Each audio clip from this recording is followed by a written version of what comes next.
Hey everyone. Tonight we begin inside a marching column that hasn't slept in 3 days. Mud clings to their boots, frost bites at their cheeks, but their eyes are wide, alive, almost glowing.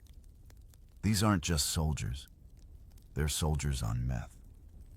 Pervitin, the so-called miracle pill of the Third Reich, didn't just keep them awake. It erased fear, hunger, exhaustion, even doubt. It turned farm boys into fearless machines, and fear itself into something distant, irrelevant. But when the high fades, the body collapses, the mind unravels, and the war comes rushing back in all its unbearable weight. This is the forgotten weapon of Blitzkrieg, the chemical edge behind Germany's early victories, and its eventual unraveling. If uncovering the darkest truths of history grips your imagination, then like and subscribe. And tell me what's one thing you wish more people knew about World War II. Now, dim the lights, slow your breath, and follow me into a war where the real enemy was the silence that followed the pills. Imagine the quiet hum of ordinary life in Germany, around 1937. The world outside stirred with a faint tremor of change. But here, in homes and offices, life unfolded with its usual rhythms. Perhaps you were a busy shopkeeper, a tired mother, or a student burning the midnight oil. Days felt long, demands relentless, and energy often waned before the sun even dipped below the horizon. You yearned for something, an edge, a gentle lift to see you through. Then, you heard whispers, saw advertisements for something new, something promising Pervitin. It wasn't branded for war back then. It was sold as a gentle pick-me-up, a common supplement for the everyday person, found over the counter in your local apothecary. The ads were persuasive, almost soothing. They spoke of a life where weariness simply dissolved, where your mind stayed sharp, tasks felt less daunting, and a quiet sense of well-being settled over you. It was depicted as Germany's answer, a homegrown marvel, a serene alternative to the bustling, sugary jolt of American Coca-Cola. Pervitin promised something deeper, more sustainable vigor, efficiency, and calm. Think of the allure. You could buy it in small, unassuming tablets, or even, more enticingly, infused into chocolate bars. Imagine unwrapping a square of rich, dark chocolate, its aroma filling your senses, knowing that within its comforting sweetness lay a secret ingredient. As it melted on your tongue, a subtle warmth spread. Not a sudden, jarring rush, but a gentle awakening. The fog in your mind cleared. The nagging ache in your shoulders softened. You felt a quiet surge of energy, not jittery, but a focused, steady resolve. Overwhelming tasks became manageable. Conversations flowed more easily. The usual anxieties receded, replaced by a soft, almost ethereal composure. You were simply more awake, more capable, more at peace. This was a quiet revolution in daily life.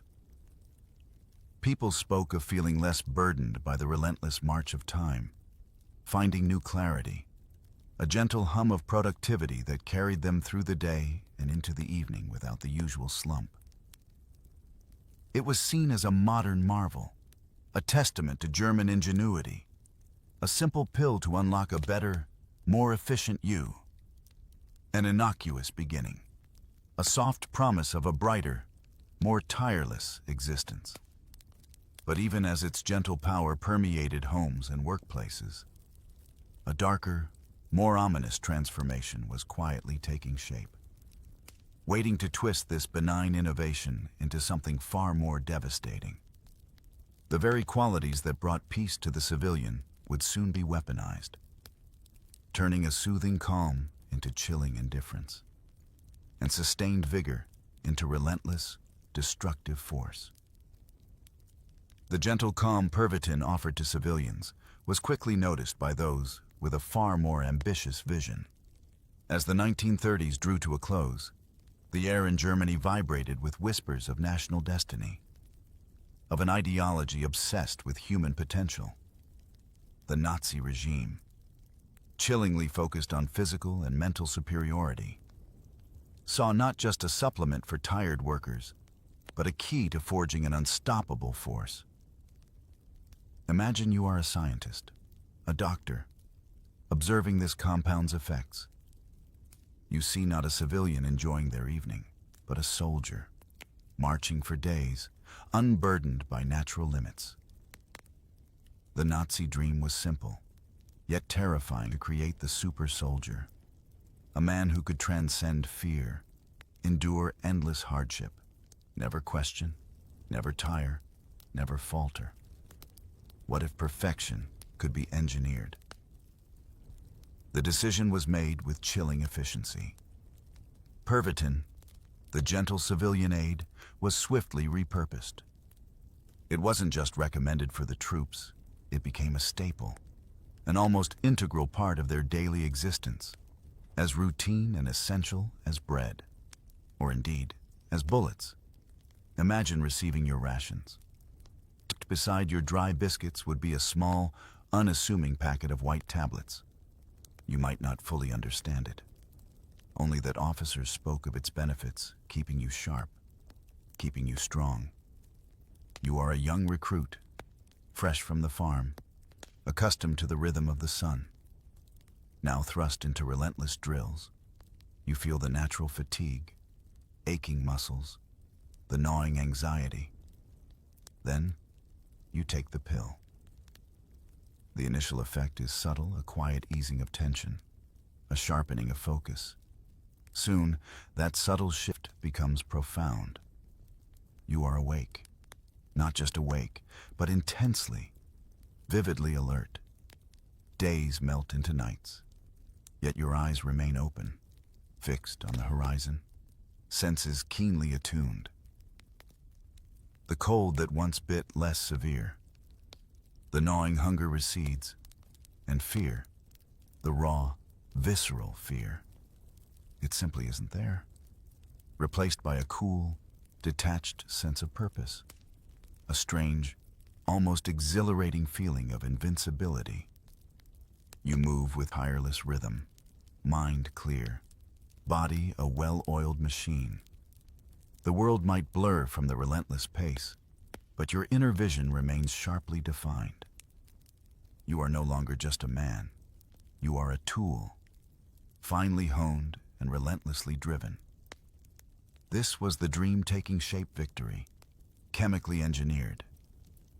The quiet understanding among the high command was that this drug wasn't just a supplement, it was a weapon. As the dark clouds of war gathered, this unassuming pill was poised to unleash unprecedented, terrifying speed upon the world. The calm promise it held for civilians would soon be twisted into a relentless, unyielding storm. The year is 1939. The air crackles with an ominous energy. You are a German soldier, part of the surging tide poised on the border of Poland. Like so many others, you've taken the Pervitin. The familiar, subtle surge courses through your veins, banishing the last vestiges of sleep, of doubt, of human need for rest. The invasion of Poland begins, and you are part of the relentless advance. You move, not walking, but flowing, like a river of steel and determined will. Your boots, once heavy with exhaustion, now feel light. Your pack, once a crushing weight, now almost negligible. You march. Kilometers melt away behind you. An unimaginable 60 kilometers, nearly 37 miles, without a single moment of true sleep. The landscape blurs into a monochrome tapestry, punctuated by the roar of tanks and distant gunfire. Your comrades are in this same heightened state, their eyes wide, faces etched with an unnatural focus. This isn't just a march, it's a relentless surge.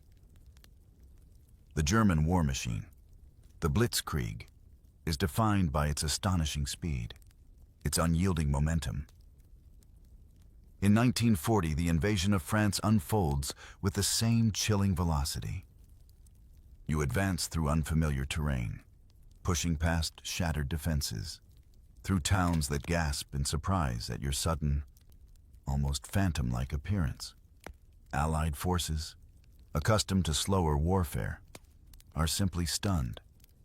They report on German paratroopers, dropping like silent, drugged berserkers, seemingly impervious to fear, fatigue, or self-preservation. Imagine the eerie silence within you, even as chaos erupts. Explosions that once made your heart leap, cries of the wounded, the sheer terror of combat, all are there, but processed through a strange filter. Your mind remains clear, almost detached. You react with precision, movements fluid and decisive. The need for rest, pangs of hunger, internal hesitation, gone, chemically removed, leaving behind a stark, efficient machine. As the Blitzkrieg sweeps through the Balkans in 1941, you continue this relentless dance of advance. Terrain changes, climate shifts, but your internal state remains unnervingly consistent. You move through heat and cold, mountains and plains, your body an instrument of pure will, fueled by the small, potent pills. There is a terrifying beauty in this efficiency, a sense of unstoppable force. The initial successes are staggering. Nations fall with a speed that defies conventional military logic. The world watches, horrified, as Germany achieves what seems impossible, driven by an unholy combination of strategic brilliance, raw power, and a chemical edge. You are not just a soldier. You are a testament to this new, terrifying warfare. A living embodiment of chemically engineered victory, but even in this rush of relentless advance, subtle shifts within your mind begin to take hold, sowing seeds of something far more complex and dangerous than mere invincibility. The quiet promise of the pill delivered overwhelming speed, but at a cost yet to be understood, a debt that would demand a terrible reckoning.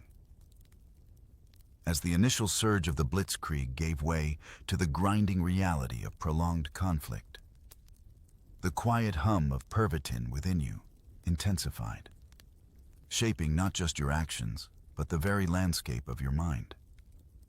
At first, it's profound relief.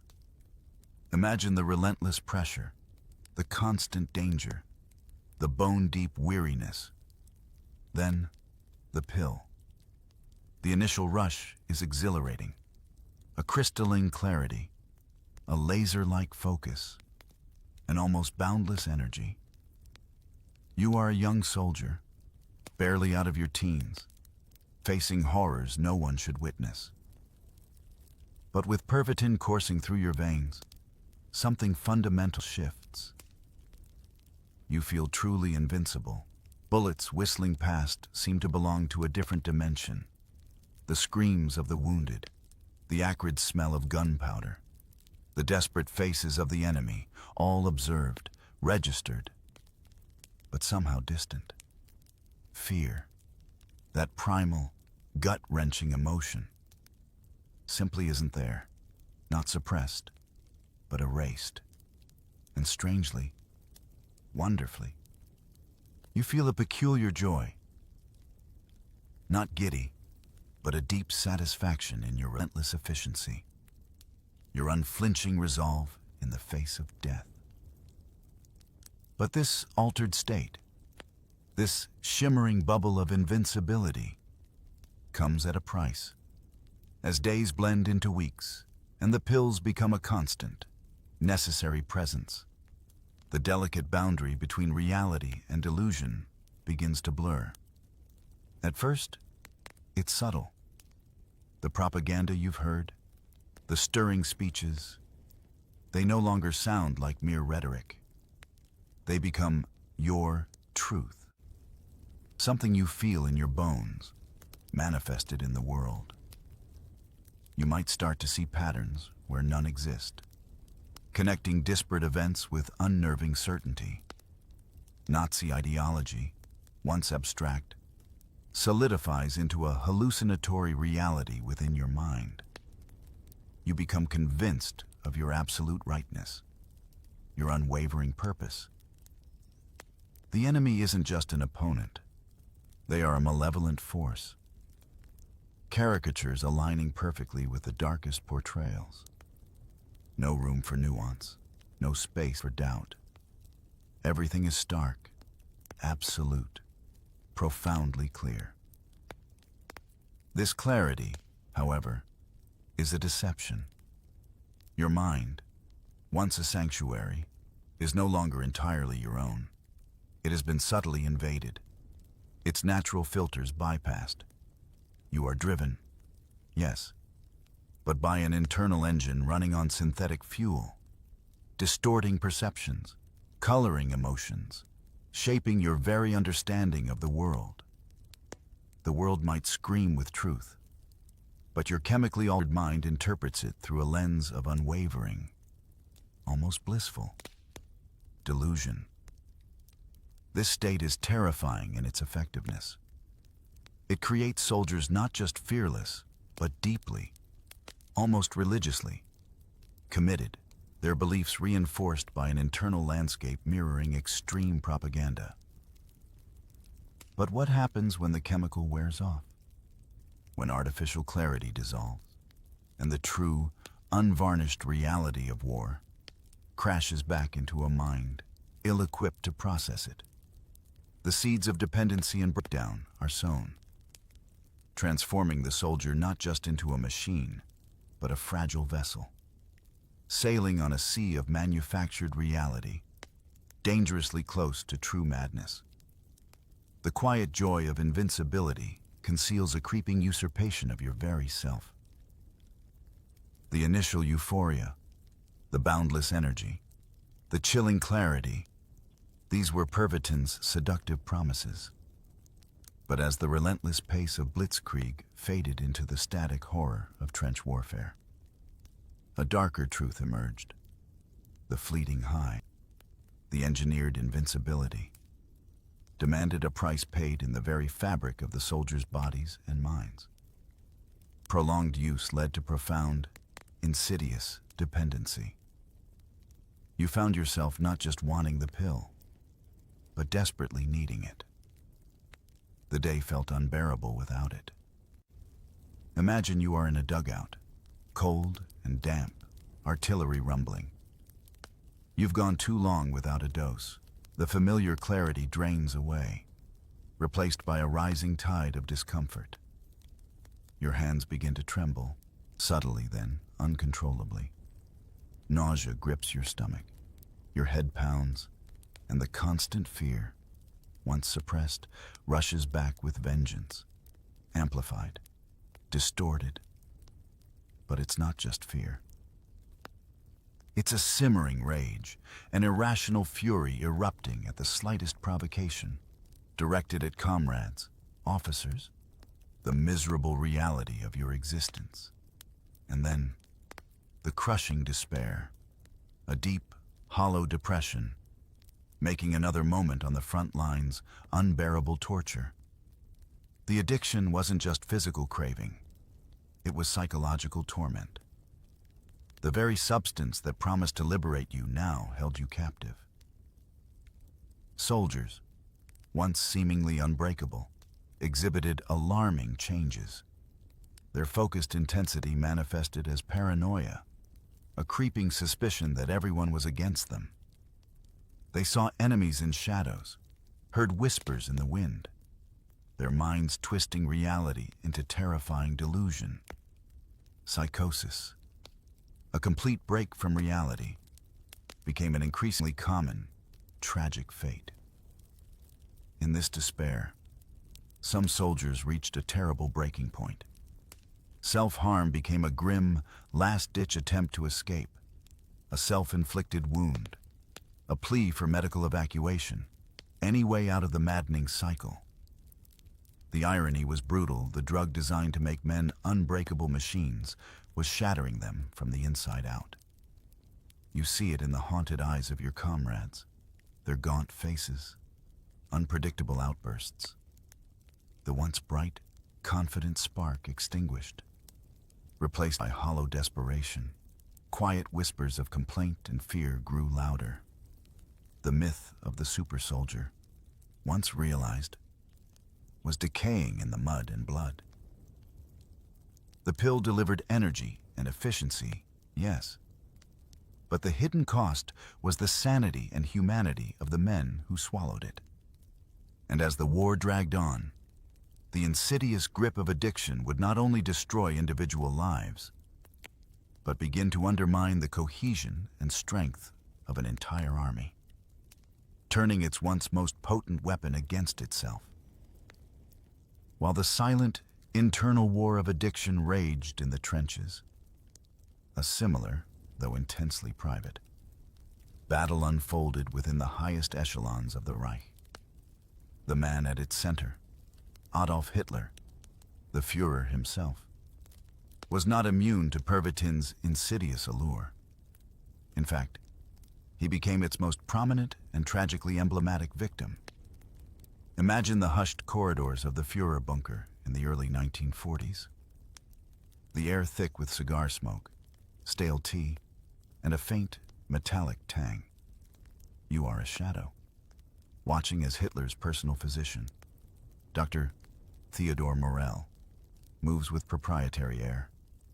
Morell, a man of dubious ethics but immense loyalty, introduced Hitler to Pervitin, likely to combat his chronic fatigue, sharpen his focus, alleviate tremors.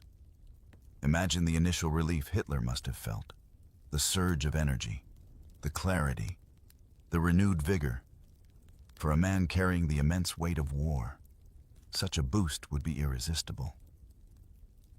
What began as therapeutic spiraled into profound, debilitating addiction. By the early 1940s, Hitler was not just an occasional user, he was a heavy, daily user, relying on Morell's steady hand and constant supply. Watch him pace, perhaps delivering one of his infamous, erratic monologues. His eyes might burn with unnatural intensity, gestures wilder, pronouncements more extreme, his grasp on reality more tenuous.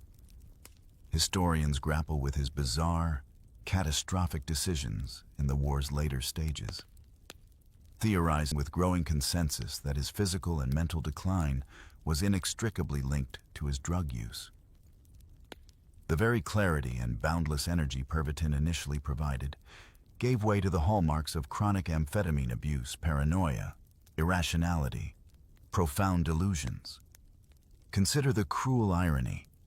This was the Führer who preached racial purity, Aryan strength, dangers of decadence and drug abuse. His regime actively campaigned against narcotics as a sign of weakness. Yet, in the hidden recesses of his private world, the man who banned drugs had quietly become Germany's most addicted person. His body, once robust, became gaunt and trembling. His mind, once capable of chilling strategic cunning, increasingly swam in a sea of drug-induced fantasy. You see him arguing with generals, dismissing warnings, clinging to impossible strategies. Is this the clarity of a leader, or the stubborn delusion of a mind trapped in a chemical prison? The line becomes impossibly blurred. Decisions that cost millions of lives, that sealed Germany's fate, were perhaps not solely the product of twisted ideology, but also the distorted logic of a man whose brain chemistry had been irrevocably altered. The Führer's secret addiction cast a long, dark shadow over the entire war effort. mirroring the unraveling gripping soldiers on distant battlefields. The calm veneer of the leader concealed a deep, devastating dependence. A quiet, personal war with global repercussions. As the war stretched on, widespread Pervitin use permeated the Wehrmacht like a slow, insidious poison. This wasn't just about individual soldiers. It was about the collective mental and physical unraveling of an entire army. Imagine you are an officer, writing reports from the Eastern Front, your breath fogging in the frigid air. The words you commit to the page are increasingly grim. You document men collapsing mid-march, bodies giving out after days of unnatural wakefulness, minds no longer capable of coherent thought. You report on soldiers hallucinating orders, seeing phantom enemies in swirling snow or dense forests. Their perceptions so skewed they mistake comrades for foes. The tragic result? Friendly fire, confusion, and despair spreading through the ranks. You witness the toll firsthand. A soldier, once disciplined and alert, now stares blankly into the distance, eyes wide and unfocused. Another might erupt in uncontrollable rage, screaming at an unseen enemy or weeping inconsolably. Emotional breakdowns become startlingly common. Raw displays shattered nerves. The constant tension, relentless combat, and brutal cycle of drug-fueled activity, followed by crushing withdrawal, stripped away these men's resilience. Reports fill your desk. Suicides, once rare, become tragically frequent. Desperate men, trapped in a nightmare, driven to the ultimate escape. Unit cohesion frayed. Trust, vital for a fighting force, eroded as comrades became unpredictable, erratic. You see the strain on even the most seasoned veterans, quiet despair in their eyes. The once proud Wehrmacht, symbol of German power, showed unmistakable signs of deep psychological unraveling by 1943. External pressures of grueling war were immense, but the internal war, waged within soldiers' minds, was equally devastating.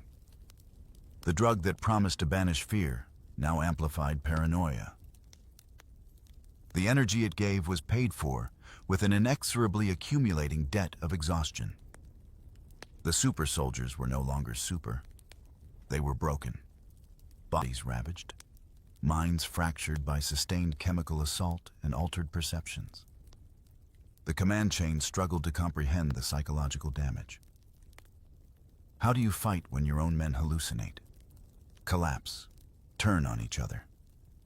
How do you maintain discipline when sanity is compromised? The chilling silence of a man staring into nothingness, the sudden scream, the quiet desperation of a friend seeking escape. These were the new sounds of the front line. The pill delivered an initial, terrifying advantage.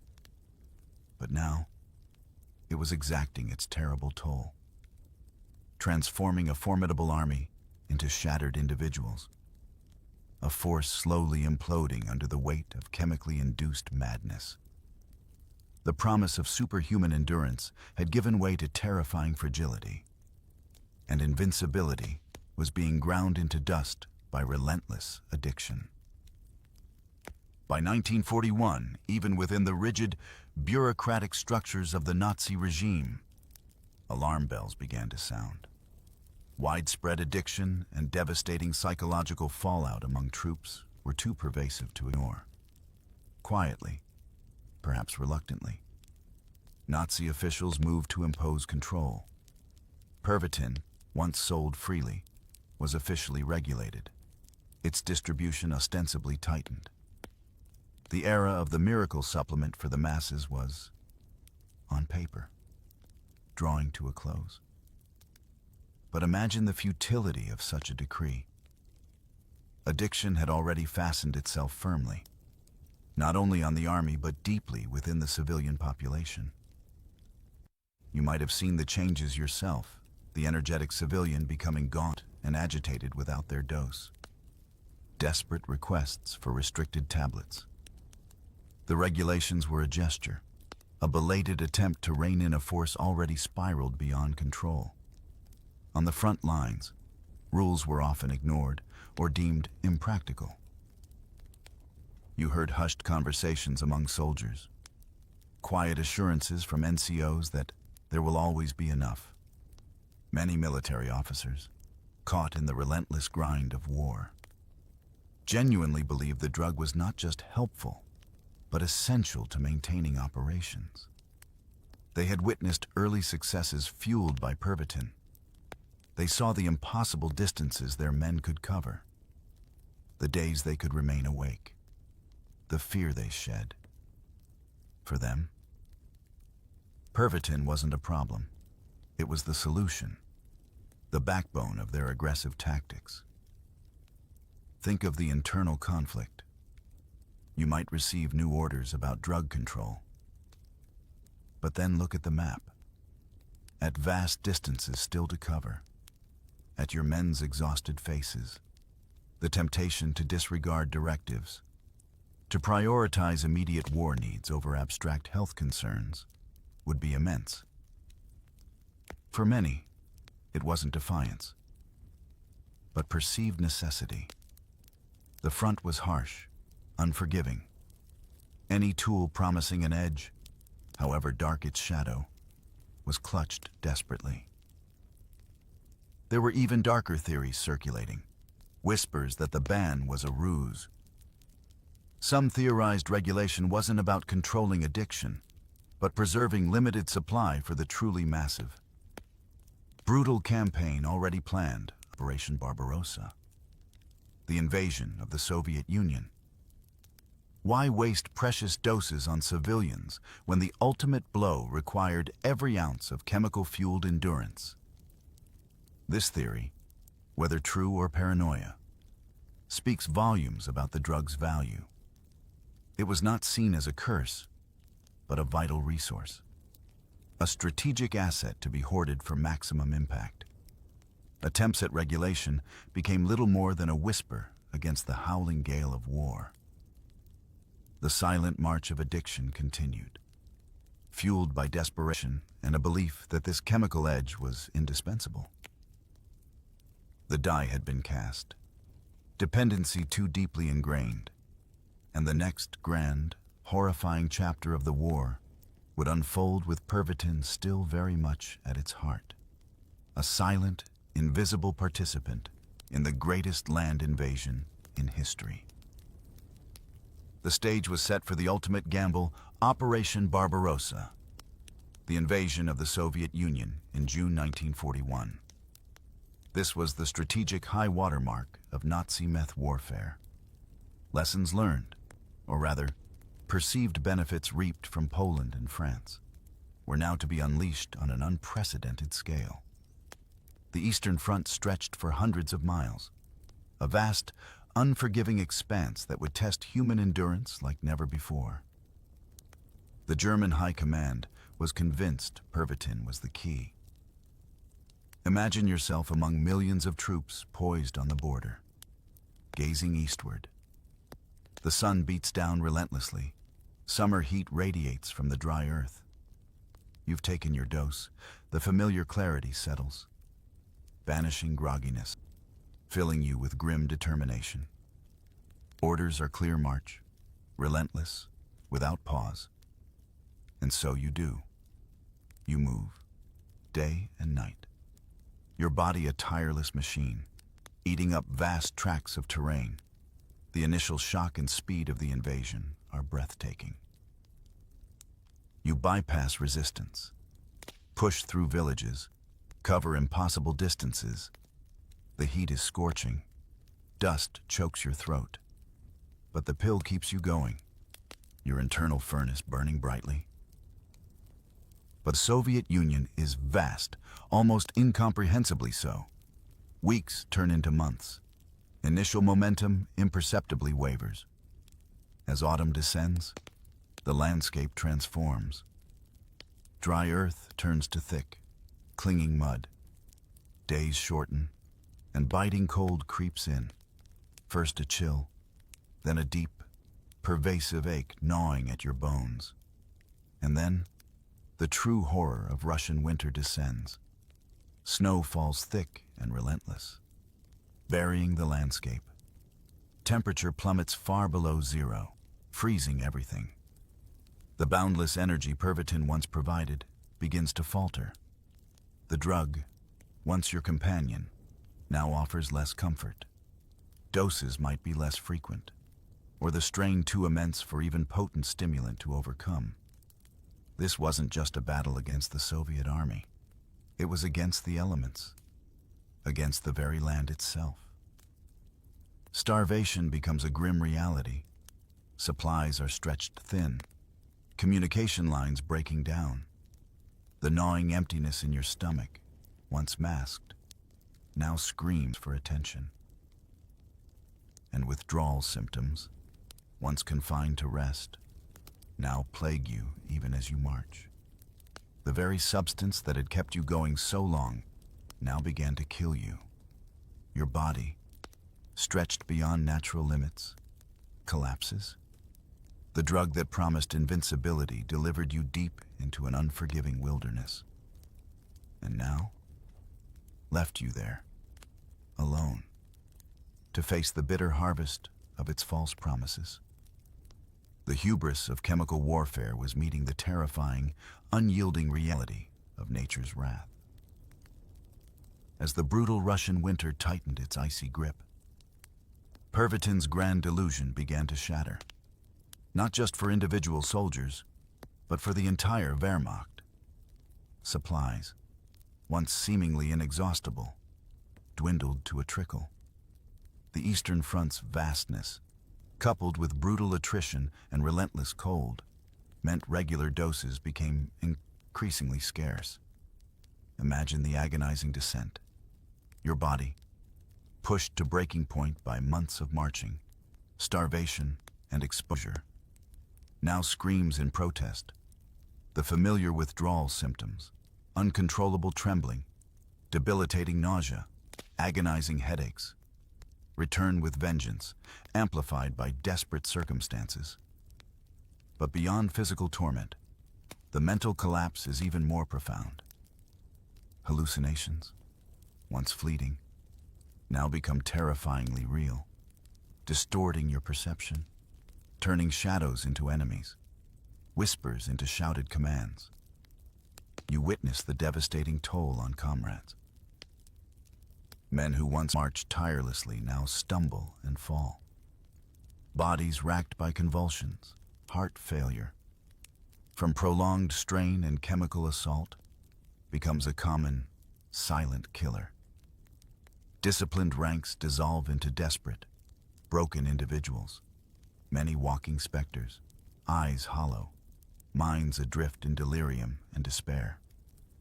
The invincibility Pervitin promised was a cruel mirage, leading them to physical and psychological ruin.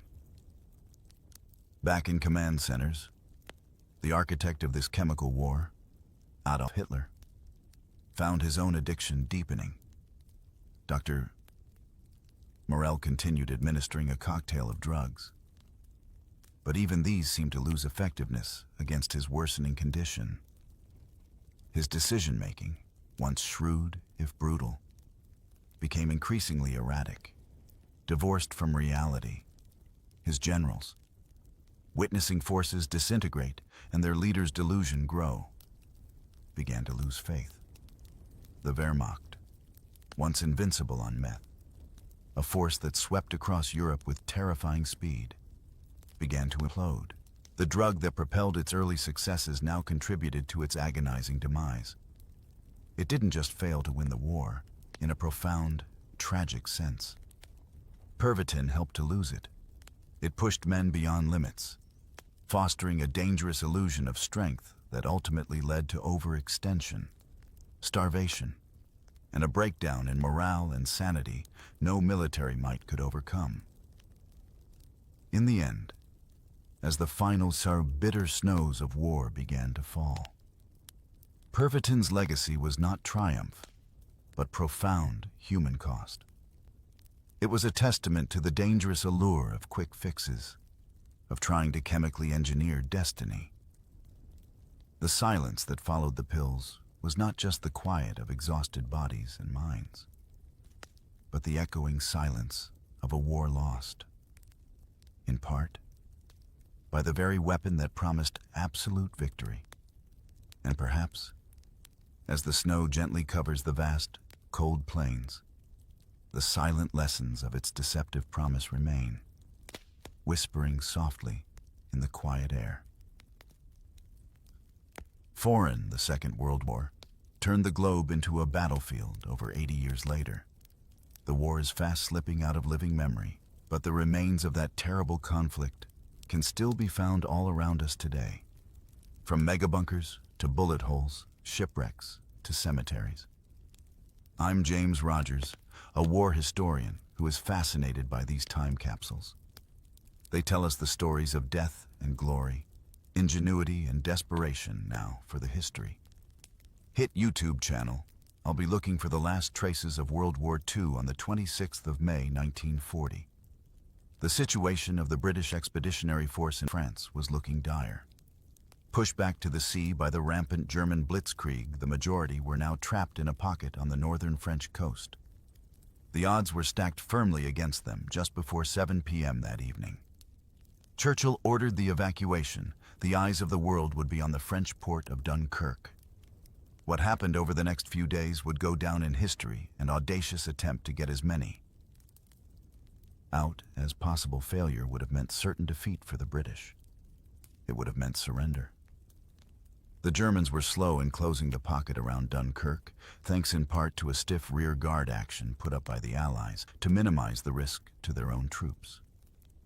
The German High Command ordered the Luftwaffe to put an end to any ambitions of escape by destroying the city and port from the air. And there is still evidence of that brutal onslaught on Dunkirk's buildings today. This is St. Eloire Church, and you can see the massive chunks taken out of the stone here now. This occurred during the First World War, which is astonishing to think, and in fact it was rebuilt after the war. This would have been taken out by bits of shrapnel, or perhaps even machine gun fire. You can even still see the bullet holes that litter all the way across the facade of the church. Now the astonishing thing is that in the Second World War, incendiary bombs took this whole building out. It was left a burnt-out shell, but still today, you look on the front here, and you can see all of the bullet holes you can buy in the First World War and the Second World War damage, and the clear thing to see is, you don't want to be in Dunkirk. When there's a world war, the bombing raids were devastating. It knocked out the town's water supply, meaning fires couldn't be put out, and over 1,000 civilians were killed. Crucially, though, for the British, the port, the best means of escape, was crippled and put out of action, realizing that evacuating the men directly from the beaches was going to be far too slow. Senior naval officer, Captain William Tennant, the man overseeing Operation Dynamo on the ground, looked for a solution to the problem. Today the port has been rebuilt, but there are still lingering remains of that amazing feat pulled off by the British. This is the East Mole packed today, with Dunkirk's sea fishing community, rather than the escaping Allied forces of 1940. The mole is actually a huge breakwater that stretches a mile out to sea. It was built to keep the waters in the port calm and free of the chop from the channel. Crucially, this is not designed to take ships alongside, however, with the rest of the poor out of action. Tennant and his men pressed the mole into service. Foreign has entered into the mythology of the Dunkirk evacuation, and with good reason. Over the next week, the East Mall would see over 200,000 troops embark onto ships back to Blighty. Now, the mole might have been the major exit point for most of the men out of Dunkirk. But the beaches all along here to the east of the city were the staging posts. Look, these beaches saw snaked queues, thousands of men long, all waiting either to get onto the mole into the port or to be taken off by smaller craft directly from the beaches. The military hardware of the British Army was simply abandoned here. This evacuation was all about the men. If you come down to the beaches of Dunkirk today, it's hard to imagine the sheer scale of the operation that took place here. Hundreds of thousands of men packed into these beaches with all of their military equipment. But if you come down here on an especially low tide, and you know where to look, it starts to reveal some of its secrets, because the waters all along Dunkirk's coast are a veritable shipwreck graveyard. Oh, this is the HMS Crested Eagle. She was a Thames paddle steamer built in 1925, but then pressed into service by the Admiralty at the outbreak of war on the 29th of May, 1940. She docked alongside the East Mall and took on board 600 men as she steamed away bound for Britain. She took a direct hit from Stuka dive bombers, causing her to catch on fire for an attempt to save the men. The captain ordered her to run aground on the beach here. But despite his efforts, 300 were killed since that day over 80 years ago. The wreck of the HMS Crested Eagle has lain here battered by the tide and picked over for shellfish by locals. It's doubtful she will last another 80. But today, she still remains as one of the last visible traces of Operation Dynamo here at Dunkirk. She was just one of hundreds of ships of all sizes that were deployed, from huge naval transporters to the famous flotilla of little ships, and just one of over 250 that were wrecked all along the coast. Despite the enormous losses of both men and material, Operation Dynamo saw 338,000 Allied troops transported to safety. It was a victory of sorts, snatched from certain defeat and an uncertain future. Laughs the scars on the buildings, the mole and the wrecks that litter the coast. All serve as a lasting reminder of that incredible 10 days in the summer of 1940 that kept Britain in the war, too, after 3 years of almost non-stop victories for the Axis powers. Things began to look a little different.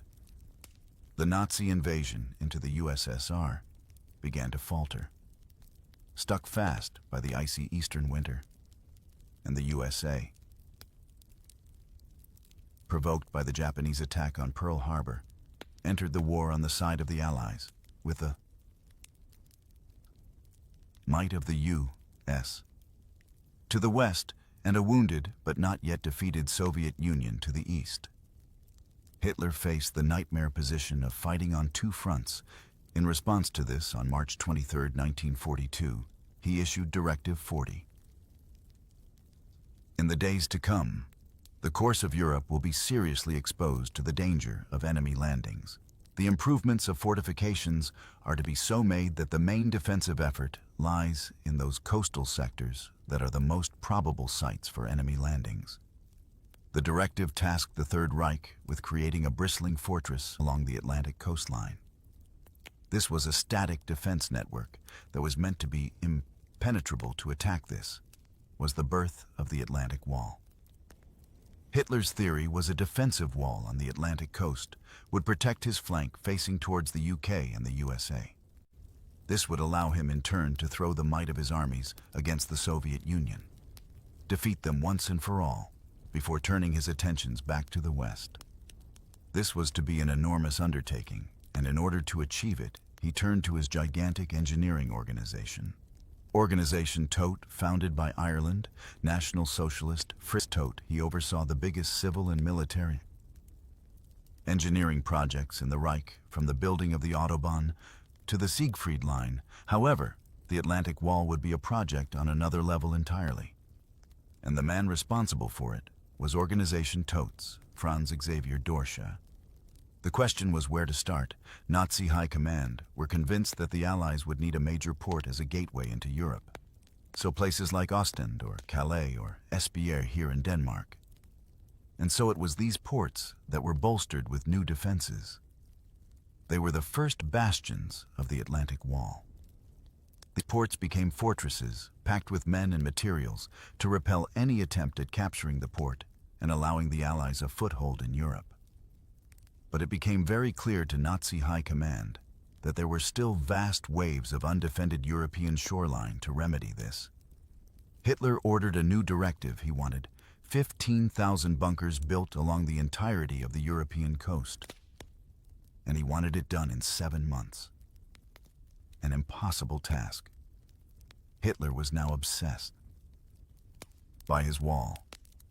Albert Speer, The Nazi architect noted that Hitler would be up late at night sketching out bunker designs himself, remarking that his designs met all the requirements of a frontline soldier, not wishing to question the Führer's wisdom. These designs were often adopted without revision. By the Todt engineers, the west coast of Denmark has some of the best preserved remains of the Atlantic Wall, stretching almost as far as the eye can see down the coastline. There are hundreds of bunkers right on the beaches. These pillboxes and bunker emplacements were built for a variety of reasons. Some as forward observation posts, others as machine gun or anti-tank emplacements. One thing they have in common is that they are all built to a very specific set of rules. Regal Bow, the Regal Bell, was a sort of instruction guide on how to build the bunkers, determining the thickness of the walls, position of gun ports, and the facilities inside it. Meant that whether it was here in Denmark, up in Norway, down the Normandy coast, they would be built exactly the same way, tested and measured to provide the right defensive and offensive power. The Regal Bow also meant that these flat-packed bunkers could be erected quickly with whatever unskilled labor that could be found in the local population, whether forced labor or even paid local labor. The bunkers could be erected en masse. The bunkers were first made from wooden scaffolding into which the concrete was then poured. Even today you can still see the impressions from the wooden plankings in the concrete once set. Heavy metal doors and gun slits would be fitted, and the weapon systems would then be introduced. Machine guns or anti-tank cannon, these would be the front line against any Allied invasion. Hitler and Goebbels were quick to capitalize on the new sections of the Atlantic Wall. They pumped out masses of propaganda, both to the German people and their enemies. The message was clear: Germany was still a force to be reckoned with in Vatican. Your peril, Deutschland foreign. But despite the bold propaganda about the Atlantic Wall, in private questions were being asked about the value of the wall project. Albert Speer was concerned about the escalating cost. Billions of Reichsmarks, over 17 million cubic yards of concrete, and 2 million metric tons of iron in barely 2 years' material. And money that was being directed away from Germany's desperate armaments industry. There were also concerns about just how effective the war would be, should an invasion come. Field Marshal Gert von Rundstedt, the commander-in-chief of Western forces, remarked that it was merely a propaganda wall, and pointed out that it doesn't suffice to build a few pillboxes. One needs defense in depth, despite the efforts of Deutsche and organization Todt by the May deadline. Only 30% of the 15,000 bunkers that Hitler ordered were complete in November 1943. A new man took over the role as General Inspector of Western Defenses. The Desert Fox Field Marshal Rommel. Rommel was appointed commander of the Africa Corps in 1941. And he had witnessed firsthand the Allies' ability to plant troops on Nazi-held shores. On assuming his new role, he immediately took a tour of the length of the Atlantic Wall to inspect the work that had already been done and assess its effectiveness in any upcoming battle. Rommel was far from impressed. He knew the battle for Europe was going to be won and lost on these beaches, and the bunkers and the men here were far from up to the job. So wrong was set to his task of trying to improve these defenses and make them viable for the defense of Europe. Albert Speer remembered one particularly blunt conversation between Hitler and Rommel after his tour of the Atlantic Wall. He was critical of the design of the bunkers and said, "We must repulse the enemy at his first landing site. The pillboxes around the ports don't do the trick. Only primitive but effective barriers and obstacles all along the coast can make the landing so difficult that our countermeasures will be effective." Romo continued the bunker building. That door should started the previous year. But instead of spreading them across the length of the beaches, they were organized into Vita Stan's nest resistance points. This allowed the bunkers to work in concert with one another and concentrate their firepower, and Rommel started a mass project of littering Europe's beaches with those primitive barriers that he had previously mentioned to Hitler. Czech hedgehogs and Belgian gates would ensure the Nazis dictated where the Allies would land if they wanted to get into Europe, and minefields would be packed into areas that were less well defended by bunkers in Denmark alone, over 1.5 million mines were planted. The Atlantic coast was to be turned into a kill zone for invading Allied forces. In the end, Rommel had less than a year to implement his changes on the 6th of June 1944, just 7 months after he became Inspector General. The Allies launched their attempt to liberate Europe. The Atlantic Wall would finally face its ultimate test. The Allies, of course, would invade in Normandy, where bunkers like this and pillboxes would provide some level of defense. Yet the overwhelming Allied force would eventually break through. This would be a fatal blow for Hitler and his Third Reich. Thank you. The Atlantic War project was fatally flawed, its scale too large, and despite the efforts of Rommel, the line of defense was just too thin to withstand an invasion on the scale of D-Day. After more than 2 years in the making, the wall was punctured in less than a day. But it's important to remember that the Allies also outsought the Germans. They didn't want to test their invasion fleet up against any of the heavily defended ports, and instead developed their ingenious Mulberry harbors, which allowed them the luxury of finding more lightly defended sectors of the Atlantic Wall to attack ultimately, though the effectiveness of the wall could only be tested in battle. And once it failed, there was no way back the thousands of men and guns that were here in Denmark and in Norway. The Netherlands and Belgium, set in concrete and facing towards Britain, were rendered useless. The Atlantic Wall failed in its primary purpose to protect the Third Reich. But despite the best efforts of man and nature, it still stands today as a lasting monument to the Second World War. This is Albany, tiny scrap of land, in the English Channel, part of the Channel Islands archipelago. But its size belies its importance, its painter-based strategic part in British and French history. Because that's the French coast just over there. And yet these islands, for well 1,000 years or so, have on and off mostly belonged to the English and British. And that means that this island has a wealth of historical sites quite out of proportion to its small size. I'm exploring the remnants of Albany's military occupiers, from Roman ramparts to the mega bunkers built by the Vermont Nowhere. Gives a sense of the breadth of Albany's history better than this place here, because this actually takes us back well to some of the earliest recorded history in Albany. It's Roman. Check out that wall. That's actually a Roman remain.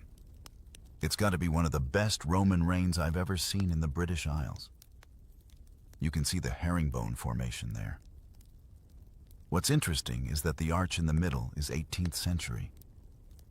When the British came to refortify this Roman fort against the French threat of the French Revolution, the walls have been surrounded by sand for the centuries, as they had to extend this arch up. And if you look at the very top level here, above that herringbone, you can see the 18th century addition. But the most remarkable thing about this building is it wasn't just fortified by the British in the 18th century, but by another occupier even later on. So the Roman structure was used by the British. It was sort of reoccupied, refortified, by the version of the 18th century, which gives it its sort of 18th century character inside here. But some rather incongruous clues that show what happened during the Second World War, when this island became a vital German defensive stronghold. Look, the closer you look, the more concrete you see into these walls under the ground. Here the Germans borrowed bunkers, machine gun positions, and he's got the Edelweiss up here. So there's very few places in the world that I've been where it shows military occupation by the Romans, the British, and then the Vermont. The Germans used existing structures, they built new structures, and created a giant interconnected stronghold here on Albany. This is fascinating.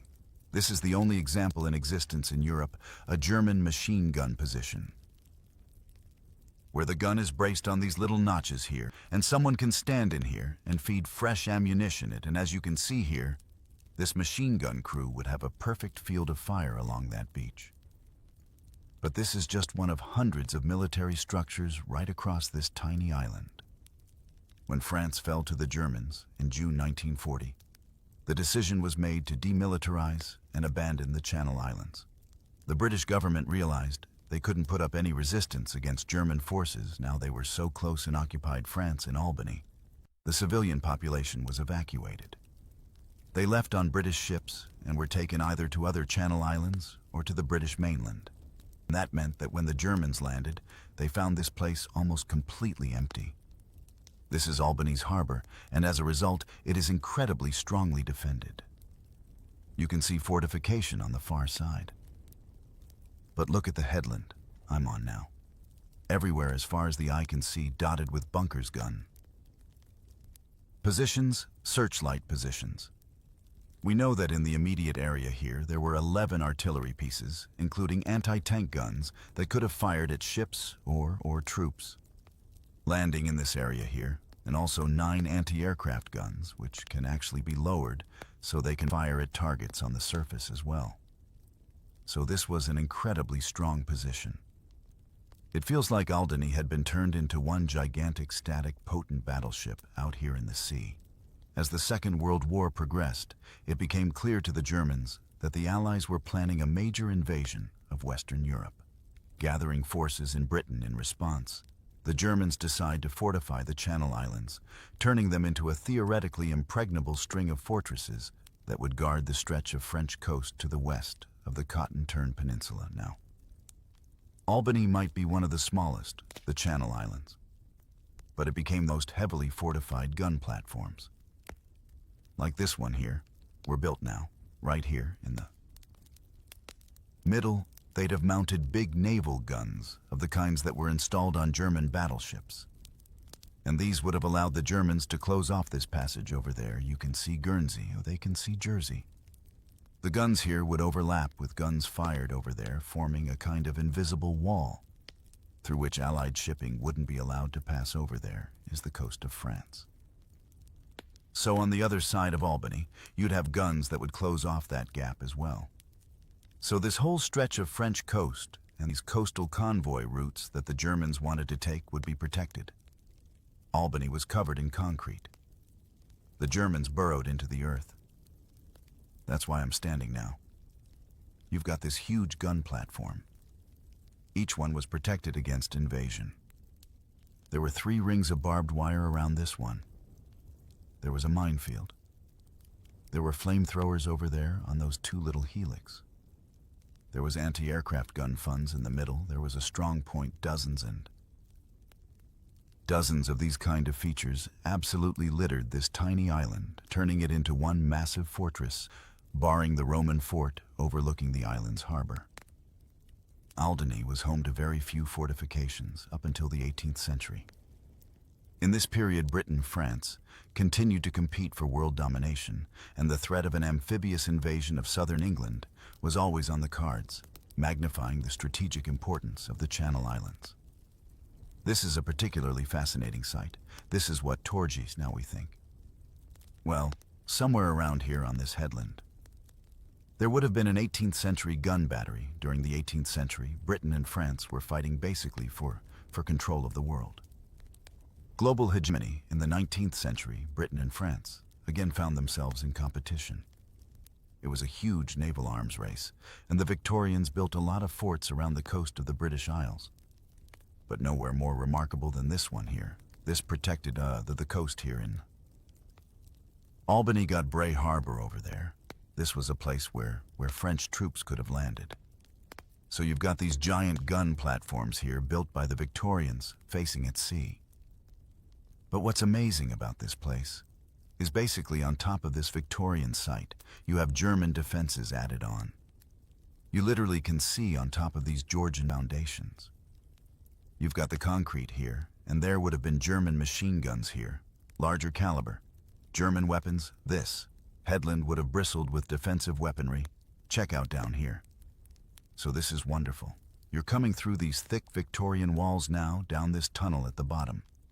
You leave the red brick of the Victorian period behind, and you have the concrete of wartime construction, and down here you have German gun emplacements, anti-tank weapons, and machine gun positions. Look at that classic, a beach there, a hard Bray Harbor. An ideal place where enemy troops might land, and this gun is just able to sweep that entire area so well. This German fort built on top of the Victorian fort would have had well up to 70 German soldiers in it. And a garrison of Olden, it was something like 3,500, and then plus 4,000. So slave laborers, remarkable. So this is where the big German gun would have been, as you can see. Sweeping that beach, dealing with landing craft or attacking troops, and there would have been about 4 big guns of this caliber in this German fort. And then numerous machine guns really took too many to have left an accurate record. What really strikes me when I look around this place, and seeing the sights in the scale, is the thought that this was a huge complex, really. There would have been a crew here protected from naval aerial bombardment or assault from the sea. There would have been a generator. There was a huge amount of ammunition here. They've been cooking and facilities and sewerage, and that all had been brought together, had all been built here just to keep one gun in operation. Construction and maintenance of the fortifications on the island was not easy. Especially with the threat of Allied air attacks, the RAF launched numerous bombing raids on the Channel Islands, 22 total throughout the war, aiming to destroy German bunkers and disable gun emplacements. The Germans had to be prepared, so it wasn't just guns that were positioned all over the coast here in Albany. They needed searchlights because many of the giant Allied air formations that struck targets in Europe would do so at night, so this is a great example of a searchlight position. These have been huge searchlights, 60 centimeters in diameter. They had to be moved on these tracks, and they'd have been here on the coast, looking to pick out these giant Allied air. Armand, as they're heading over to bomb targets, particularly in July and August of 1944, in the Great Battle for Normandy. And then once they've been picked up, then the German anti-aircraft positions could try and shoot them down. There were 37 searchlights of 60 centimeters in diameter and above on Old Me alone. Just driving around Albany, you get a sense of the concentration of military architecture on this island, going right back to the Romans. Then, a lot, of course, the Victorian stuff still remaining. But the Second World War features are everywhere across this island. It's impossible to go more than a few meters without seeing a little bunker, little piece of concrete sticking out of the undergrowth. It's one of the most remarkable places. Next, I would be traveling to the northern tip of Albany to see one of those impressive World War II fortifications at Bibbet Head. It's a remarkable bank. Running I've ever really seen anything like this one. They've implied it with a rock that they've picked up from the beach, around and about, and they've disguised the outside of this bunker to make it try and blend in with this rocky headland that I'm on, so. Inside here, it's just another giant complex to house big beach defense. Guns, artillery pieces, then there would have been machine guns, so the loopholes in the wall, and then places for the crew to live as well.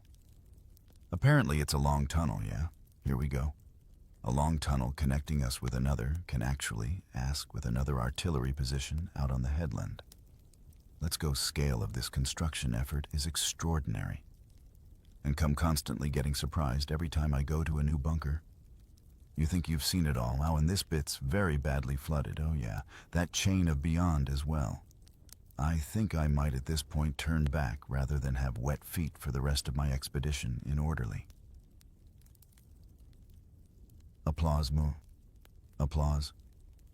Although they're less immediately obvious than the giant German concrete emplacements, also crisscrossing this island are these trenches. You might think you'd be more likely to find trenches like this on the battlefields of the First World War, the Western Front, Flanders, etc. But actually, they were used during the Second World War. Particularly here on Albany to link different German positions together. And you can see this one is hewn out of the living rock. Stretches all the way up behind me, up to that fortress on the hill, for and allows the German defenders, German garrison to move between different positions, always staying low, staying below ground level. And this is a mortar position of an immortal here. This trench system actually joins a couple of different motor positions together.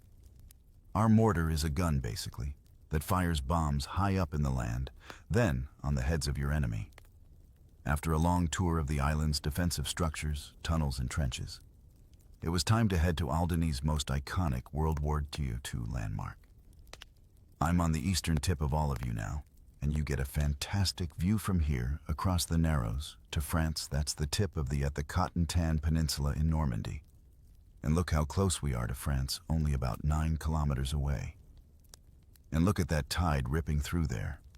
One of the most infamous tidal races in the world. Now this was the gap that the Germans wanted to protect.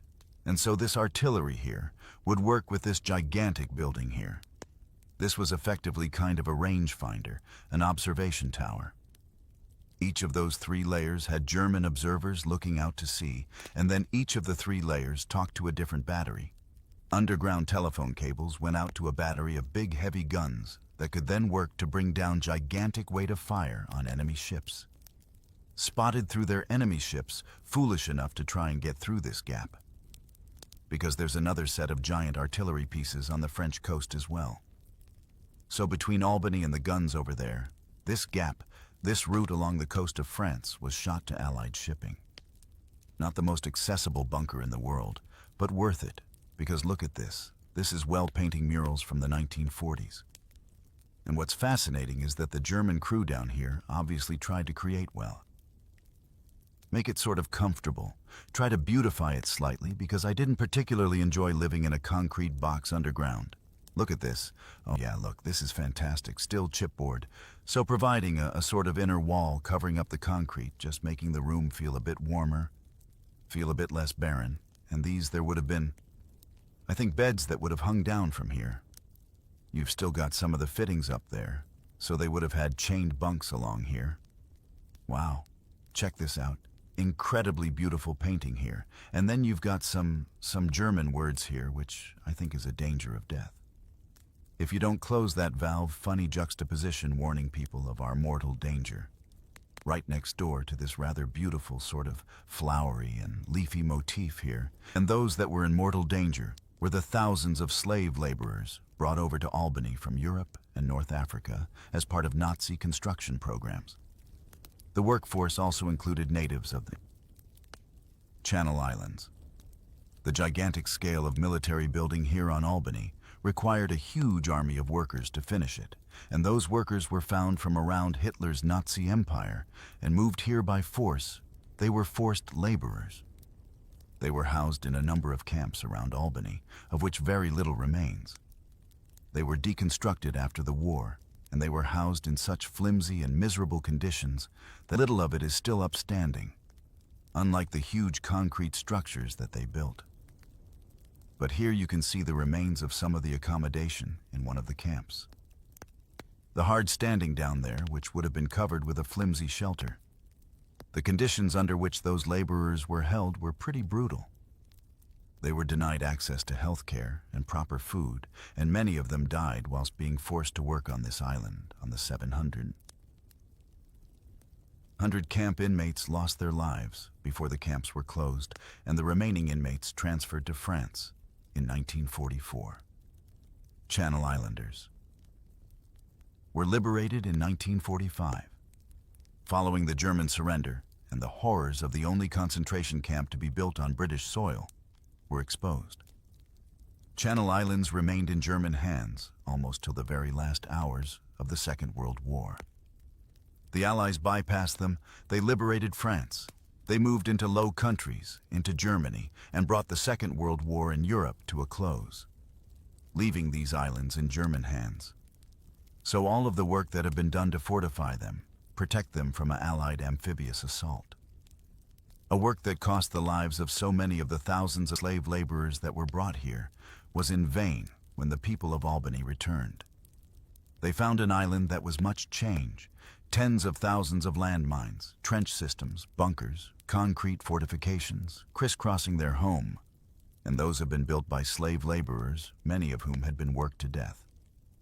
And the islanders immediately responded by building this rather moving memorial to those slave laborers. The French language, Hebrew-Polish, reflecting the different nationalities of people that were brought here by the Nazis in order to turn this into one mighty fortress. The interwar period saw a flurry of defensive structures being built across Europe. France built its famous Maginot Line, and the Germans replied in turn with the Siegfried Line, and The same was seen here in Belgium, particularly in the area around Liège. The crown jewel of the Belgian defenses was a Benemel. It was vital not just to the defense of Belgium, but Western Europe. But if you didn't know it was here, you might actually miss it. The amazing thing about Abraham Amal is that from the surface, you can't see the true extent of this fortress. Instead, to see this engineering marvel, you need to go deeper underground, because a Benemel isn't built on top of the hill. It's the hill completed in 1935. The fort dug into St. Peter's Mount was at the cutting edge of fortress technology, and on top, there are just the smallest hints of the mount. Super fortress that lurks beneath Aben Amal covers an enormous 750,000 square meters, and it is crisscrossed with 5 kilometers of tunnels and staircases, linking the 17 bunkers with the rest of the fort. The fort could support up to 200 men at one time, and to make life as comfortable for them as possible. Aben Amal was fitted with the most modern amenities. Warm showers, full electric and state-of-the-art ventilation systems help keep fresh air circulating. Even in the deepest parts of the fortress, should they need to, the men of Abe and Amal could continue the fight against the enemy for months. Patient here were not crack infantrymen or special forces operatives. Instead, they were skilled artillerists. The men of Abe Amal wouldn't be going hand to hand with the enemy. Rather, they would rain down fire from miles away. Inside their super fortress, Abramal was built at a strategically critical position. Its garrison of artillerymen dominated the surrounding landscape, including key crossings over the river, Meuse and Albert Canal, as well as critical roads leading west towards Brussels and the French border. In 1914, the Germans had usually aged as their first step in the Schlieffen Plan, the invasion of Western Europe at the beginning of World War I. Aben Amal was here to stop any future German attacks that wanted to take the same route. But to dominate the surrounding landscape, Aben Amal needed some big guns. The fort bristled with 17 artillery positions and even more machine gun nests and anti-tank emplacements. 4 of the casemates housed a trio of 75mm guns, with each casemate trained on a specific target. Amal also boasted a number of fully rotating artillery cupolas, 2 containing another pair of 75mm guns, and a final one containing a pair of 120mm guns that had a range of 17 kilometers inside the fort. Casemate and cupola was served by an elevator room like this. It was used to hoist the massive shells the 60 meters from sea. Storage to the guns above for the men. There was no such luxury. There was one way in and one way out. The 126-step staircase picture of the bloody, dirty hand-to-hand fighting of the First World War still loomed large in the collective consciousness, and even Amal was in part a reaction to that. The target was now just a set of coordinates. You didn't even need to see the enemy or put yourself in harm's way. This was clinical war for the 20th century. The impregnability of Abnormal was famed across Europe, the 60-meter high cliff face overlooking the Albert Canal on one side, and then a network of ditches and pillboxes protecting the rest. It was a fact that wasn't lost on Hitler. He knew that Abnormal could prove to be an unfortunate stumbling block for the invasion of the West German military planners. Reasoned that it would take weeks and cost thousands of lives to break into this fortress, if it was even possible. And so Hitler had to think outside of the box. The bunkers and tunnels of Aben Amal were perfect for the defender, and so Hitler himself designed an attack that would take advantage of one of the things the Belgians hadn't counted on: an assault from the skies. No footage from the actual attack exists. This was, after all, a top-secret operation. But Hitler was so proud of it and of the outcome that he had this specially produced propaganda film made to show to the German public at 5:25 a.m. on the 10th of May 1940. 9 German gliders silently cruised down on top of the fortress. The first glider assault in world history had been launched. The 78 men of Gruppe Granit were under strict instructions. They didn't need to capture the fortress. They just needed to blunt its offensive power. German reconnaissance had identified the locations of the batteries, and now the group went about their business quickly and methodically. They brought with them flamethrowers and novel 50-kilogram shaped charges designed to focus the explosive energy of the weapon they had no need to try and break into Aben Amal. They would smash the guns from the outside. Confusion inside Abernemouth reigned, in fact. Some of the garrison didn't even realize they were under attack. One famous incident saw a Belgian officer calling a casemate wanting an urgent update. A German then answered the call, and after listening to a moment of panic, French, he coolly replied, "Here are the Germans within a few hours." The guns had been silenced. Aben Amal was crippled. The Belgian army launched a desperate attempt to free the fort, but they were repelled from the massive garrison of almost 1,000 Belgian troops. 24 were killed, and Aben Amal, once a crown jewel of Belgian defenses, became a prison for the rest. On the 11th of May, the fort formally surrendered. It was a stunning victory, and was so highly prized by Hitler that he personally thanked each man who participated. Was, and still is, a fantastic feat of engineering. But it was built to fight the war of the past, not the one of the future, the Allied invasion of Normandy in June 1944 was one of the most spectacular pieces of military planning in history, with every element planned to the tiniest detail. But one of the biggest problems the Allied planners faced was exactly how to provide the invasion force with the supplies they needed to sustain the assault, and without access to a major French port. The disastrous Diet raid in 1942 had showed that capturing a heavily fortified French port would be extremely costly and had absolutely no guarantee of success. And so Allied planners came up with a rather ingenious solution. Instead of risking the lives of thousands of troops by taking a port like Le Havre or Cherbourg, the Allies decided to bring one with them, and you can still find remnants of that on the beaches of Aramash. Aramash was at the heart of the Gold Invasion beach. But planners spared it from the brunt of the invasion. It would be here that Mulberry Bey, later known as Port Winston, would be built. But of course, it wasn't as simple as digging a few piers into the sand and watching the tanks roll off to support the scale of the invasion. The harbor would need to be built, both on a huge scale and fast, even as the Allied troops were fighting their way off the beaches in the morning of the 6th of June 1944. The first components of the harbor were being tugged over the channel to Aramash, and on the 8th building began. It all started with the enormous breakwater.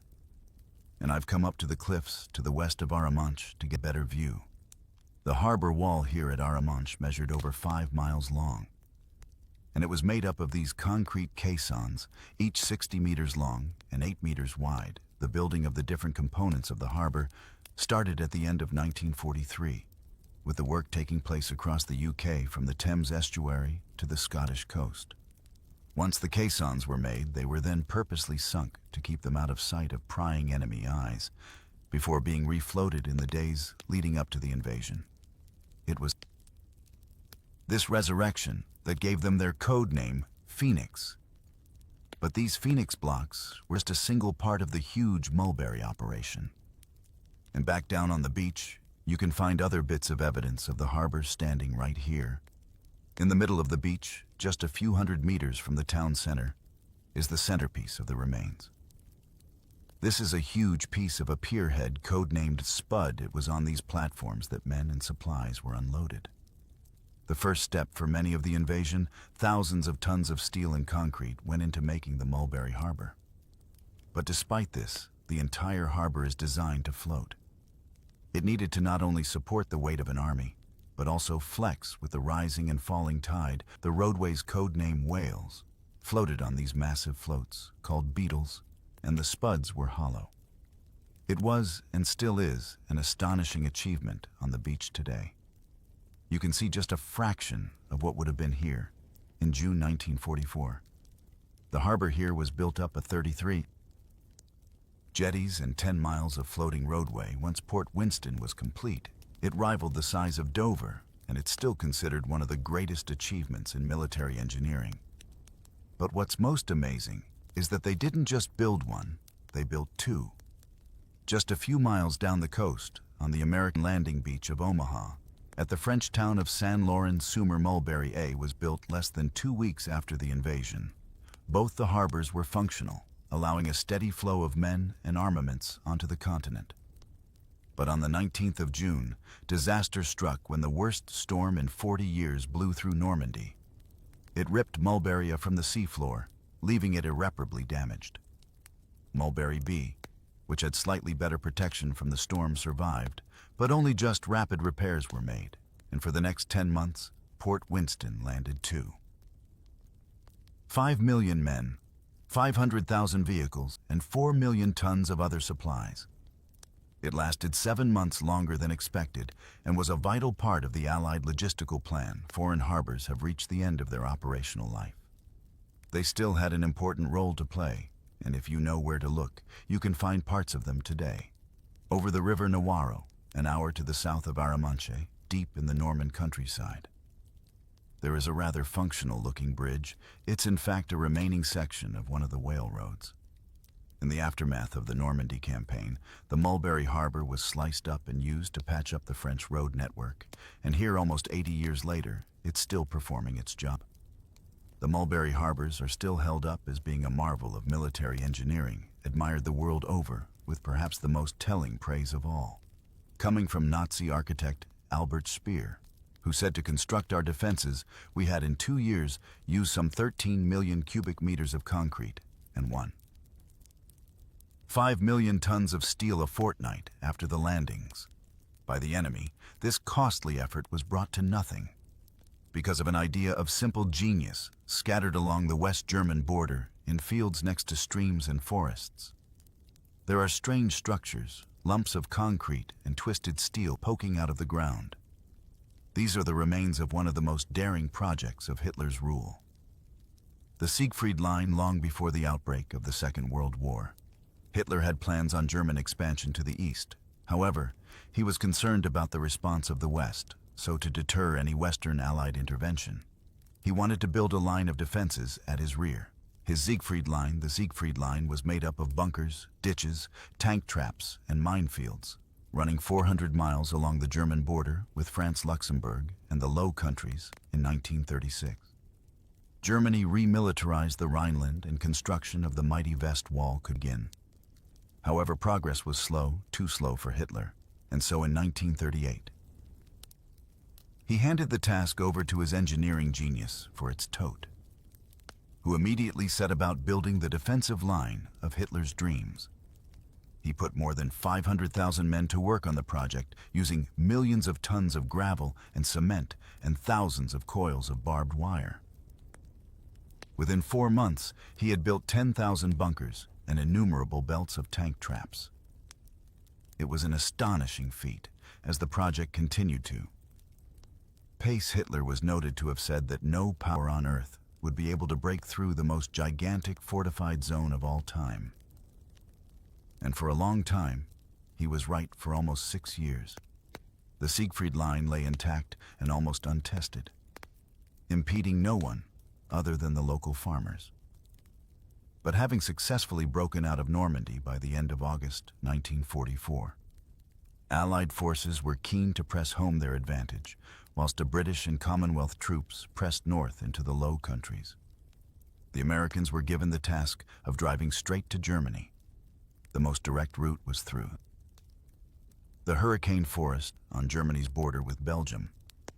But to get through, they would have to smash through the Siegfried Line, and it's around the Hurricane Forest that you can still find some of the best preserved remains. Thank you. This belt of defenses sits just outside the village of Rutgen, that's situated right on the German border with Belgium. This would be the first line of defense. The whole point of the Siegfried Line was that it would stop the Allied advance into Germany. It was built up of row after row of defensive structures that were designed to sap the advancing Allied power. These are dragon's teeth. They're reinforced concrete blocks that stretch as far as the eye can see. You can imagine it. There's thousands of them. They're anti-tank traps, so tanks get stuck in these, and they strip the Allies of any armored support the Allies then move through. They're met with row after row of barbed wire and massive minefields that deliberately funnel them down towards preset defensive. posts filled with machine guns and artillery. The dragon's teeth certainly look impressive. But Allied engineers soon discovered that simply covering over the sections of the traps in earth, creating a sort of bridge, meant that armor could just keep rolling through, but certainly much slower than was needed during the opening stages of the offensive. What compounded the Allied problem here was the landscape. The thick, steep, wooded hills of the Hergen Forest were an ideal defensive position. And the man in charge of the Army Group West was General Volta Modal. He exploited it to the full. He ordered his men to dig trenches and fortify the bunkers. The safety of the Reich depended on the Siegfried Line and its bunkers, like these ones deep in the heart of the forest at Ochsenkopf, that would bear the brunt of the Allied attempts to crack the line. The belt of the Siegfried Line directed the Allies towards bunkers like this. They were interconnected in this forest with a number of other bunkers, and they created defensive points. Vida Stan's nests. There would have been hundreds of points like this across the Siegfried Line. Their aim was to concentrate fire down on the Allies, creating lethal kill zones. What's rare about this bunker is you can still see the original colors painted green for purposes of camouflage, and they melted into the landscape. Each one would have been around 5 meters thick of reinforced concrete. You'd have had 12 men inside this. They would have been a tough nut to crack. You would have had barbed wire all across the top and probably a machine gun post up there as well for extra measure, along with the trenches all around the outside. If you were the Allies, you wouldn't want to come up and face one of these. But face them. They did. The offensive started in September 1944. But the excellent German positions behind the Siegfried Line caused brutal casualties. The Americans were forced to dig rudimentary foxholes, desperate for any sort of cover. And you can still find evidence of those positions here in the forest today. Over the next 3 months, more and more troops were thrown into what became known as the American meat grinder. By the 16th of December, the Americans had lost over 30,000 men. And the whole offensive ground down to a bloody stalemate the Siegfried Line had held for now in early 1945. Renewed assaults along the length of the line meant that it was eventually punctured, and instead of being a formidable fortress once captured. As de Patton reportedly said, the Siegfried Line became a monument to man's stupidity. But even today, traces of the Siegfried Line can still be found. Not a monument to stupidity, but to those men who died whilst fighting along it. Thanks for watching this video on the History Hit YouTube channel. You can subscribe right here to make sure you don't miss any of our great films that are coming out. Or if you are a true history fan, check out our special dedicated history channel, historyhit.tv. You're gonna love it.